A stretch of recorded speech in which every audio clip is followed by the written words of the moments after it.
Welcome to this course on manufacturing of turbines. So in this lesson 29 of the course, we will see the manufacturing of the wind turbine. We are continuing our discussion on the material selection of the wind turbine. So up to now we have seen the classification of the polymer composites which are used in the wind turbine, because we know the wind turbine is interacting with the flowing wind, and to extract energy from the flowing wind we need lightweight high strength material, and such properties are offered by polymer matrix composites. So in the previous lecture we have seen the details about the polymer matrix, the various additives which are added in the polymer matrix to impart various properties. So although we have seen there are several matrices available, and the choice even gets larger as new and new matrices are getting developed. So we have also seen the classification of the matrices based on the behavior to the heat, which primarily classifies the matrices as thermoplastics or thermosets. But to make the wind turbine, it is a specific type of matrix which is used as the matrix material. So in this lecture we will see the details about the specific matrix, that is the epoxy. So epoxy, as we have now understood, is basically a thermoset which is used to make the wind turbine blade. And in today's lesson we will see detailed discussion on the various aspects of epoxy, which will include introduction, chemical structure, classification, synthesis, curing techniques, various properties of epoxy which involve mechanical properties, thermal, electrical and adhesion properties. We will also compare the epoxy with other thermosets such as unsaturated polyester, and we will see how these properties they vary between the unsaturated polyester and epoxy. So epoxy is basically the popular matrix, which is a thermoset which is used to make the wind turbine blades. So this is a class of pre-polymer and polymer which essentially contain an epoxide group. So epoxide group is the main group in the epoxy. So these are the thermosetting resin which cure, means upon curing they develop the cross-linking. So when mixed with the curing or hardener, so this cross-linking reaction initiates and it is accelerated in presence of heat. So it was first developed in the year 1930, and from there on it got commercialized in 1940 for various industrial applications. So this is second most widely used thermoset after polyester thermoset. So it is widely also used not only in composites, but it is also used in several coatings, adhesives, other composites, electronics, because of its excellent mechanical properties, chemical resistance and adhesion. So if we look at the chemical structure of the epoxy resin, so the chemicals, in the chemical nature, the epoxy resin has a oxirane ring, which is the reactive site from where the cross-linking occurs. So it is a process essential to form the final and solid polymer. So positioning, so epoxy group can be attached directly to other organic group denoted by R in chemical representations, or to the glycidyl group. A epoxy ring is attached to the carbon bridge. So this epoxy group, when attached to the glycidyl group, so the structure is composed of the epoxy ring and an additional carbon bridge which is connected to an organic group. So importance involves glycidyl group structure affects the resin reactivity and the properties of the cured polymer. So here we can see the generalized representation of the epoxy group and the glycidyl group. So in the composition, the epoxy ring and the R group, the polymer consists of the epoxy ring and a variable organic group R group, determining the epoxy property. The reactive sites, so epoxy ring act as reactive sites for cross-linking, similar to carbon-carbon double bonds in the unsaturated polyester. So next is the cross-linking density. So frequency of the epoxy group, like unsaturated polyester, where double bond frequently occur in the epoxy resins. The reactive epoxies are mainly located at the ends of the polymer chain or the branch points. So we can see the generalized representation of the epoxy polymer, and this polymer portion is basically having at the end the number of repeating units, that is, these are the monomers which are combined together in this epoxy chain, and at the end we can see this triangular structure which is the reactive group or the epoxy group, which goes on coupling with the next polymer chain, and thereby the cross-linking occurs. So in the industry there are different type of epoxies which are popularly used. So different type of epoxies which are available, they involve bisphenol A grade epoxy, bisphenol F epoxy, Novolac epoxies. So bisphenol A are basically standard resins with very versatile and balanced properties. Bisphenol F epoxy, they offer lower viscosity and improve the chemical resistance. The Novolac epoxy, they provide enhanced thermal stability and chemical resistance due to the high cross-linking density in these polymers. So these epoxies based on the application can be selected for the required properties based on certain properties like mechanical strength, chemical resistance or thermal stability. So here we can see how the Novolac based epoxy is, chemical structure of the Novolac based epoxy is shown here, where we can see the excessive crosslinks, they prevent any chemical attacks, so thereby providing chemical resistance to this type of epoxy. Next is epoxy resin production. So how the epoxy resin is produced? So bisphenol A and epichlorohydrin reaction. So this is the most prevalent method for synthesizing epoxy resin, involves reacting bisphenol A with epichlorohydrin. So this process forms the glycidyl group on both sides of the aromatic segment, resulting in creation of the epoxy polymer.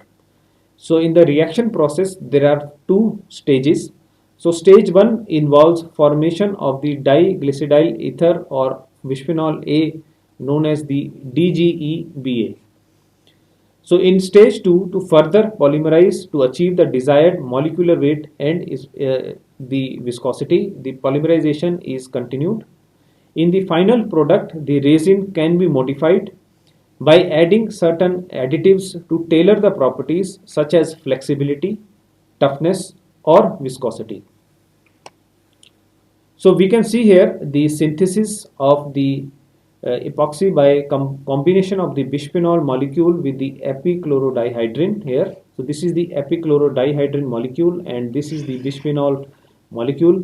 When these are combined, so we can see the presence of the glycidyl group or diglycidyl group at the ends of this polymer chain, and the HCl is basically the byproduct in this reaction.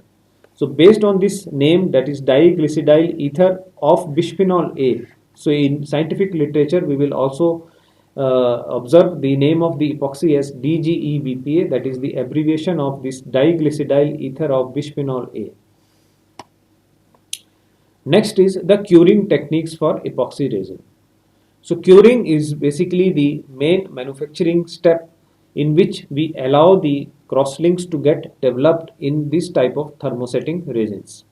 So curing of the epoxy is a crucial step in processing the epoxy resin, where liquid resin, which is of course having high viscosity at room temperature, is transformed into a solid material with desired mechanical, thermal and chemical properties. So this transformation occurs through cross-linking, which is a reaction initiated by a curing agent, which is sometimes also known as hardening agent. Understanding the crosslink and process parameters is essential to optimize the performance of the final product. So to begin the cross-linking reaction, active sites must be present on the polymer chain. So the epoxy, in the epoxy group, the active site for the crosslink is the epoxy group, which is typically located at the ends of the polymer chain or the side chain. So this differs from unsaturated polyesters, where the active site is the carbon-carbon double bond present in each repeating unit along the polymer backbone. So here we can see that the in presence of the hardener, so this is basically the hardener here. So when this hardener, this combines with the epoxy molecule here, so then this cross-linking occurs and this results in the cured polymer. So different type of curing cross-linking reaction can occur. So the first type is the ring opening reaction. So in the ring opening reaction, the cross-linking in the epoxy resin is initiated by opening of the epoxy ring by a reactive group from the curing agent. So the curing agent, it provides a reactive group which results in opening of this epoxy molecule. This curing agent commonly is the amine. An amine group is basically the common hardener which is used to initiate the curing reaction in epoxy. And what is this amine? In the amine we have the nitrogen atom which reacts with the slightly positive carbon atom in the epoxy ring. So this presence of this nitrogen atom, it breaks open the closed ring of the epoxy and thereby forming the new bond. So this ring opening mechanism is in contrast with the free radical addition reaction, which is often referred to in the case of unsaturated polyesters. So in the byproduct discussion of this type of curing reaction, it is very important to note that during curing of the epoxy, no byproducts are produced, which greatly simplifies this process. So this is one of the important point to note here, as no byproducts are produced in curing of the epoxy. So therefore it is very popular in structural applications such as high strength lightweight structures, example the wind turbine blade. This is also in contrast to several other thermoset resins where condensation byproducts or condensates are produced, and separately we need to manage these condensates or remove them from the product, which increases the overall cost and time in the manufacturing process. But by utilizing epoxy, as no byproducts are generated during this process, it greatly simplifies the manufacturing process. So that is why epoxy is one of the most popular thermoset being used to make wind turbine blades. So the reactive agent which begins the curing are known as the curing agents or the hardeners. So various curing agents can initiate the cross-linking in epoxies. So this not only includes amines, it also includes amides, acids and phenols, mercaptanes and anhydrides. So these agents, they contain certain reactive groups capable of opening the epoxy ring. So this choice of curing agent also affects the curing rate, temperature requirement and final property of the epoxy resin.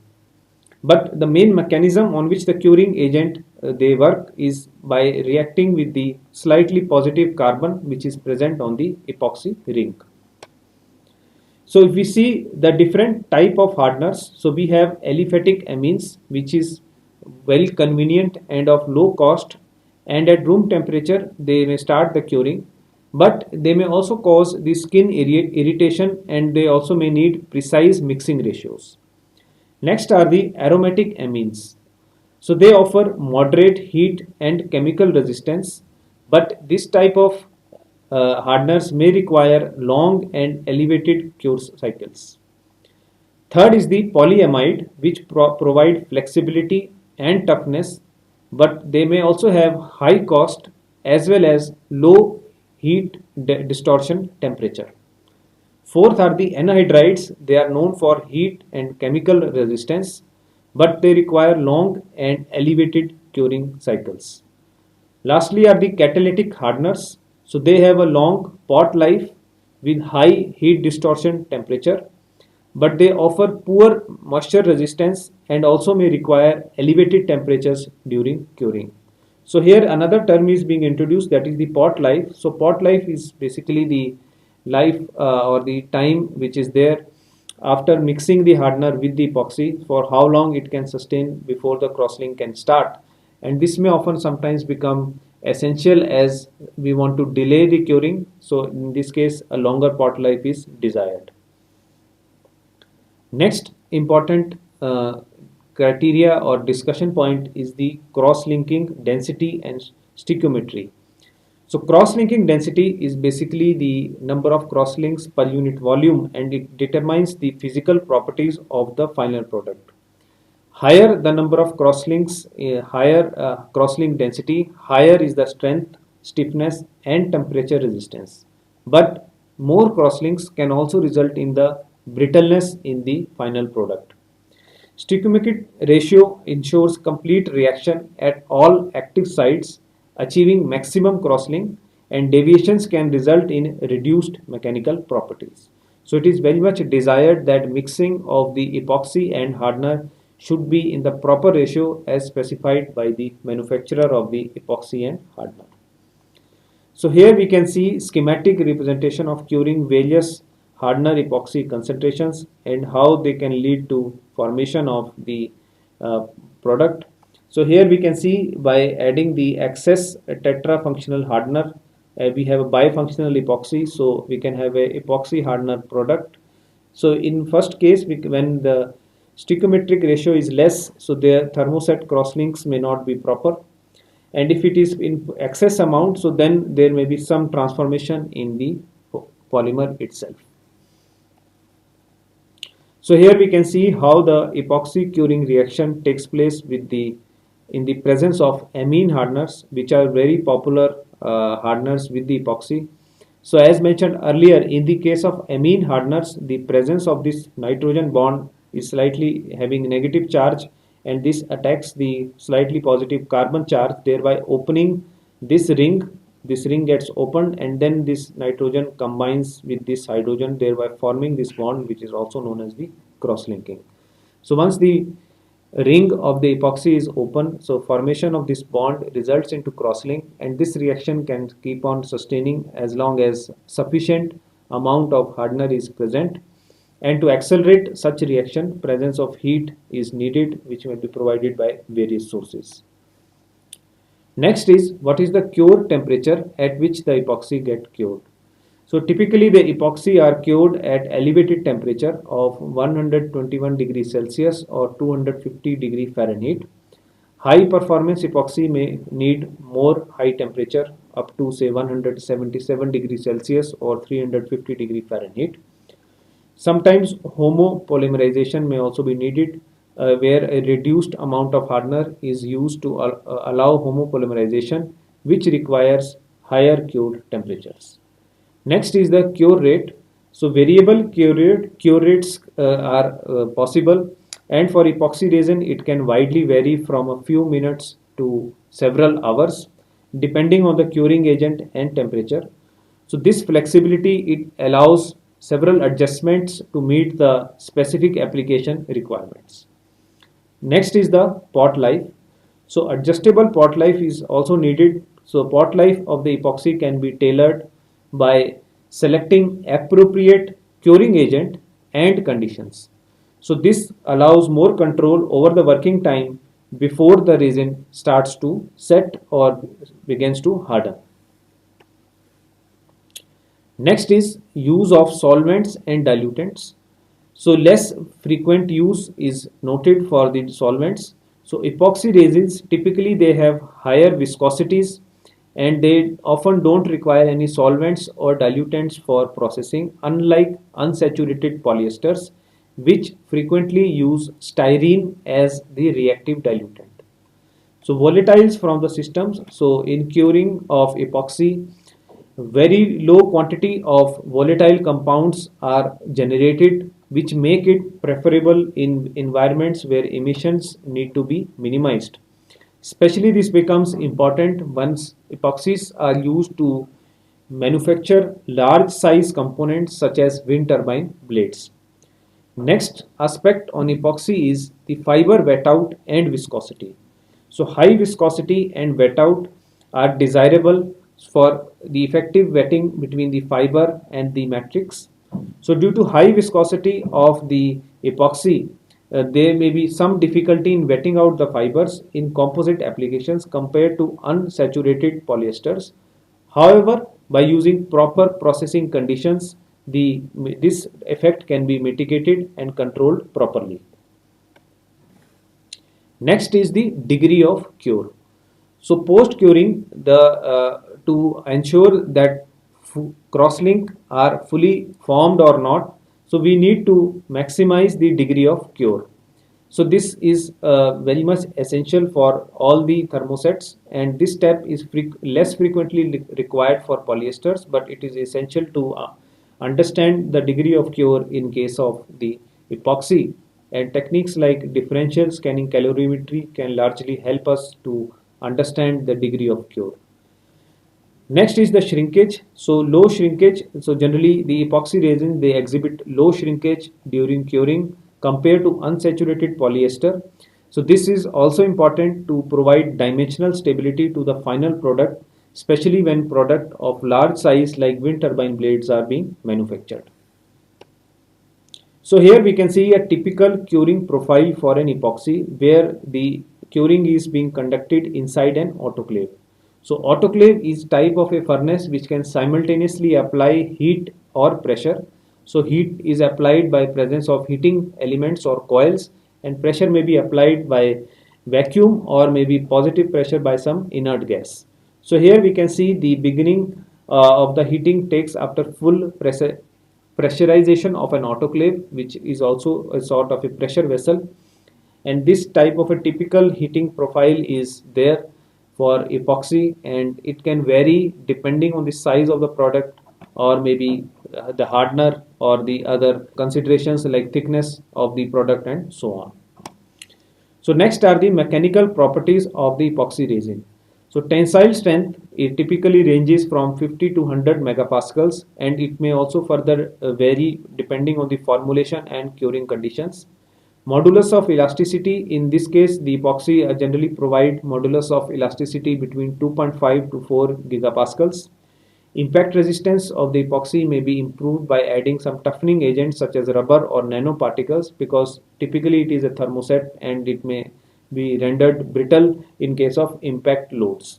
So thermal properties of the epoxy include glass transition temperature, which ranges between 50 degrees Celsius to 250 degrees Celsius depending on the formulation, and it is a critical factor in defining operational temperature limits. Thermal decomposition, it begins around 300 degrees Celsius with char formation contributing to fire resistance. Thermal conductivity, intrinsically the epoxy have low thermal conductivity, but it may be further improved by adding some fillers like aluminum oxide or graphene or graphite. So electrical properties, in this case the dielectric strength of the epoxy is between 18 to 25 kilovolt per millimeter, making it ideal for electrical insulation application. Insulation resistance also is very good, as resistivity is often exceeding 10 to the power 12 ohm per centimeter, because of which it is widely used in electrical encapsulation, printed circuit board, etc. Adhesive properties of the epoxy make it good for several joints. Strong adhesion with respect to various substrates due to polar epoxide groups make it very favorable with interacting with substrate surfaces. And excellent adhesion to metal, glass, ceramic and many plastic make it quite versatile, and it is used in several structural bonding, automotive assembly and aerospace application where high strength and durability are required. So here we can see comparison of epoxy and unsaturated polyester. Now we will see the active site on the epoxy, where in case of the epoxy there is the epoxy ring, while in unsaturated polyester we have the carbon-carbon double bond. So cross-linking in case of epoxy is the ring opening reaction. In case of unsaturated polyester, it is addition or free radical. So no byproducts are produced in both the cases, and we need reactive agents such as bifunctional short polymers in case of epoxy, but initiators such as peroxides may be needed with polyester. Hardener may be added in the ratio of 1:1 with epoxy, while 1 to 2% of the polymer may be added as initiator in case of polyester. Toxicity of uncured reactants may result in skin irritants, and sometimes there may be carcinogenic reactants. In case of polyesters, there may be few problems, but styrene emission can result in some gas emission issues. And use of solvents is less frequent in epoxy, but use of styrene is actively done in case of the unsaturated polyester. In case of processing, so volatiles, less number of volatiles or less amount of volatiles are generated in epoxy curing, but relatively high amount of volatiles are generated in unsaturated polyester. Fiber wet out is relatively challenging in epoxy because of high viscosity, but because of low viscosity it is easy in case of polyester. Cure temperature, some mostly elevated temperature is needed, and it might also get cured at room temperature, but it will take longer time, whereas the polyester it gets easily cured at room temperature. So accelerators are not added in case of the epoxy, and sometimes accelerator or promoter may be added to accelerate the curing rate in case of polyester. Cure cycle times are longer in case of epoxy, and these are short to moderate in case of polyester. Pot life is adjustable by adding the amount of the hardener, but in case of polyester it is short. And rarely we use inhibitors in the case of epoxy, but inhibitors may be frequently used in case of polyester so as to enhance the pot life. Inhibitors are basically components added in the thermoset to inhibit the crosslink or slow it down. So filler may be occasionally added in case of epoxy, and these may be sometimes added in high concentration in case of polyester. Degree of cure is done to be estimated post curing, and in case of unsaturated polyester, rarely it needs any post curing to achieve the required degree of cure. In case of epoxy, there is low shrinkage. In case of polyester, there is high shrinkage, which makes epoxies much desirable for making products with good dimensional stability. So these are other properties of the epoxy which can be looked at in terms of adhesion, shear strength, fatigue resistance, stiffness, creep, toughness, and so on. And we will observe in all these properties, epoxy they have better properties compared to unsaturated polyester, thereby making the epoxy very suitable for making the wind turbine blades. So in summary of today's lesson, what we have seen detailed discussion on various aspects of epoxy, which is the preferred choice of matrix, and it is a thermoset. We have seen this. We have seen all the details in terms of chemical structure. We have seen various properties of epoxy and how these properties they make epoxy so favorable for it to be used in wind turbine blade. Essentially, these properties we have no byproduct being generated in the curing reaction and good dimensional stability. These are some of the important properties which make epoxy much suitable for manufacturing the wind turbine blades. So in the next lecture we will see the discussion on various properties of the reinforcements which are used in manufacturing of the wind turbine blade. Thank you.